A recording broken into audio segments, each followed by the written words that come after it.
ரட்சிப்பு எப்படி வருகிறது? முதலாவது கிருபையினால் வருகிறது. கிருபை என்றால் அர்த்தம் என்ன? பரத்திலிருந்து ஆண்டவர் உனக்கு செய்யும் உதவி. ஏற்ற காலத்தில் ஏற்ற சமயத்தில் அது சத்தியத்தை கைக்கொள்ள உதவி செய்ய வருவது கிருபை.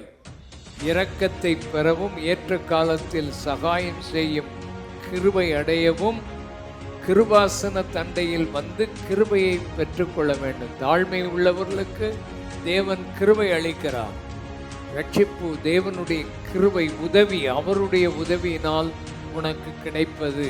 இந்த உலகத்தில் பாவத்துக்குள்ள வாழுகிறவங்க அதை ஜெயிக்க உங்களுக்கு சக்தி கிடையாது.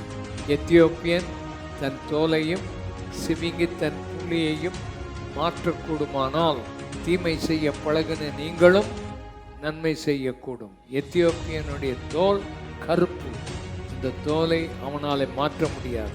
சிவிங்கி தன் புள்ளியை தானாக மாற்ற முடியாது.